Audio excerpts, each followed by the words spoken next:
네, 미국 대선을 불과 2주 남기고 도널드 트럼프 대통령과 조 바이든 민주당 후보가 상반된 모습을 보이고 있습니다.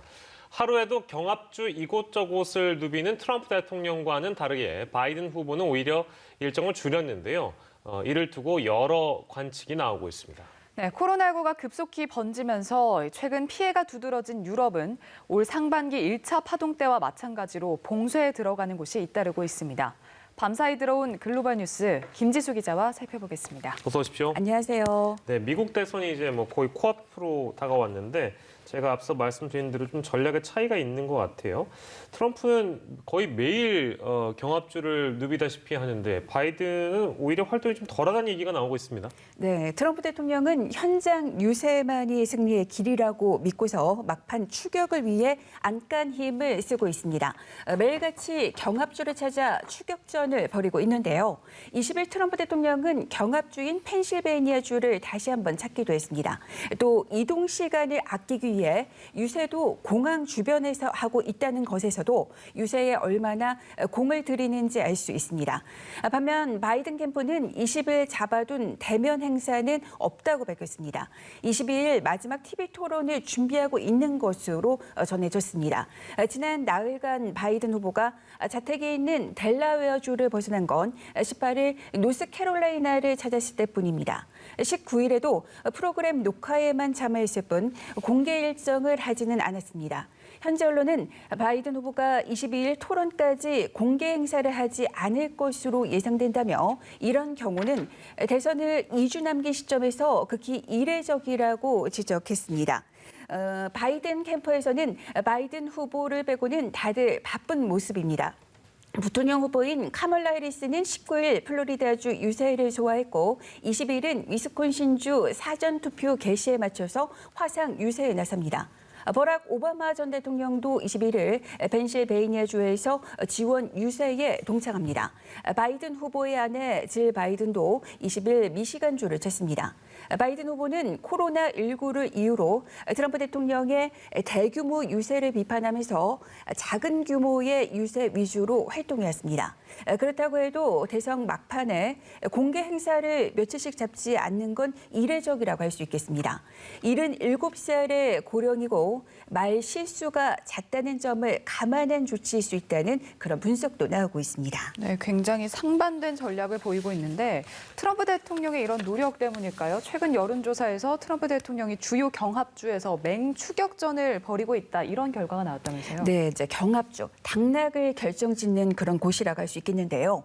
주요 경합주에서 트럼프 대통령이 바이든 후보와의 격차를 점점 좁히며 5차 범위 내 박빙 대결을 벌이고 있다는 건데요. 로이터 통신과 여론조사 기관 입소스가 지난 13일에서 19일 실시한 조사를 보면 펜실베이니아에서 바이든은 49%의 지지율로 또 45%의 트럼프를 오차 범위인 4%포인트 앞섰습니다. 이 같은 결과는 한 주 전 7%보다 좁혀진 겁니다.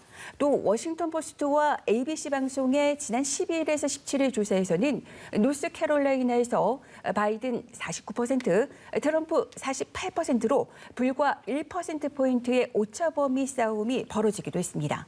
트럼프 대통령이 추격전을 벌이며 격차를 좁히는 흐름은 선거 전문 웹사이트 리얼 클리어 폴리틱스 분석에서도 나타났습니다. 이 기관이 지난 6일에서 19일 각종 여론조사를 주합한 결과 바이든 지지율은 전국 단위로 51.1%로 42.5%의 트럼프를 8.6%포인트 앞섰습니다. 이달 초 트럼프 대통령이 코로나19 확진이라는 악재를 맞은 뒤 지난 11일 10.3%포인트까지 확대된 격차가 줄어든 결과입니다. 미시간, 위스콘신, 펜실베니아, 애리조나 등 6개의 경합주에서 바이든이 이끄는 이런 폭은 3.9%포인트에 불과해서 전국 단위 격차의 절반 수준입니다. 하지만 선거 전문 매체 538이 각종 여론조사를 주합해 분석한 결과를 보면 상황은 다릅니다. 바이든이 이끄는 폭은 10.3%포인트로 지난 1일 8.2%포인트에 비해 되려 더 커졌습니다. 따라서 트럼프 대통령이 맹추격하고 있다고 속단할 수만은 없겠다고 볼 수 있겠습니다. 게다가 바이든 후보가 트럼프 대통령의 10%포인트 가까이 앞섰다는 여론조사 결과도 나왔습니다.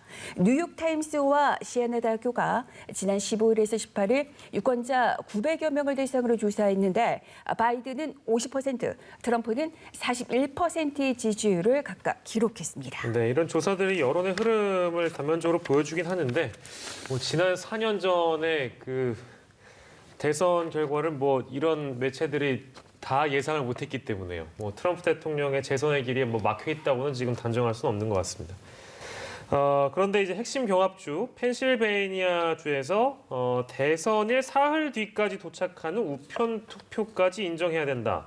이런 연방 대법원의 결정이 나와서 이거 좀 파장이 클 것 같은데요. 예, 상당히 좀 예의주시해야 할 대목이라고 할 수 있겠는데요. 네. 펜실베이니아는 2016년 트럼프 대통령이 불과 0.7%포인트 차로 이긴 곳으로 재선을 위해 반드시 승리해야 하는 지역입니다.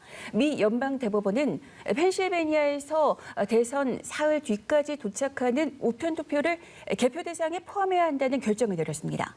펜실베이니아주 대법원의 지난달 판결에 공화당이 반발해서 제기한 심리 요청에 현재 8명인 연방대법관이 4대4로 갈라졌습니다. 이번 연방대법원 결정이 주목을 받는 이유는 펜실베이니아가 선거 인단이 20명이나 걸린 핵심 경합주이기 때문입니다. 미국 대선은 각 주에서 득표율이 높은 후보가 해당 주의 선거인단을 독식하는 간접선거입니다. 그래서 선거인단이 많이 걸린 경합주의 승리가 중요하고 트럼프 대통령의 재선 성공에는 펜실베이니아 승리가 결정적입니다. 연방대법원에서 4대4로 결정이 이뤄진 점도 주목할 대목인데요. 보수 성향의 존 로버츠 연방대법원장이 진보 성향 연방대법관 3명과 의견을 같이 한 겁니다. 트럼프 대통령이 이미 지명한 에이미 코니 베럿이 이제 대선 전에 인준을 받아서 연방대법관이 되면 로버츠 대법원장이 대선 관련 소송에서 진보 편에 들더라도 보수 대 진보가 5대4가 됩니다. 그러니까 트럼프 대통령이 서둘러서 베럿을 지명한 이유가 이번 결정을 통해 분명해진다 이렇게 볼 수 있겠습니다. 네, 정말 끝까지 끝날 때까지 끝난 게 아니다가 될 것 같기도 합니다. 이번에는 코로나19 관련 소식 짚어보겠습니다. 본격적인 가을로 접어들면서 코로나19가 무섭게 퍼지고 있는데요. 전 세계 상황부터 정리해 주시죠. 네, 전 세계 코로나19 누적 사망자는 조금 전 4,100만 명을 넘어섰습니다. 누적 사망자는 112만 명대를 기록하고 있습니다. 오늘 오전 국제통계 사이트 월드오미터에 따른 겁니다.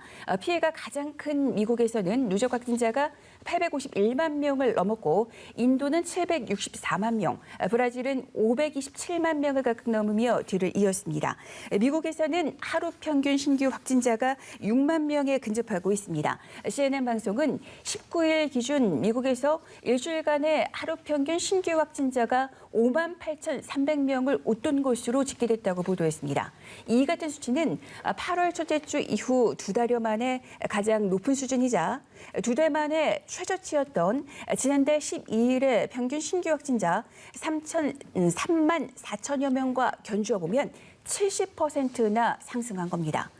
최근 미국보다 더 심각한 유럽에서는 올 상반기 1차 파동 때와 마찬가지로 그에 준하는 봉쇄와 또 그에 준하는 강력한 제한 조처를 다시 도입하는 사례가 잇따르고 있습니다. 독일에서는 바이에른주의 일부 지역을 중심으로 2주간 봉쇄에 들어갑니다. 독일에서 지난 4월 이후 봉쇄를 다시 도입한 건 이 지역이 처음입니다.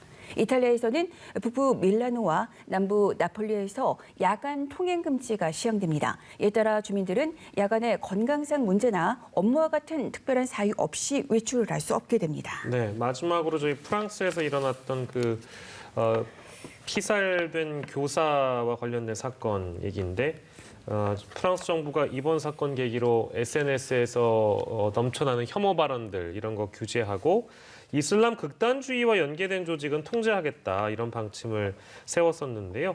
진척된 계획도 있습니까? 네, 아주 단호하게 대처하고 있다 이렇게 볼 수 있겠는데요. 네. 마크롱 프랑스 대통령은 이번 사건에 팔레스타인 무장정파 하마스를 지지하는 단체가 연관돼 있다며 즉각 해산하겠다고 밝혔습니다.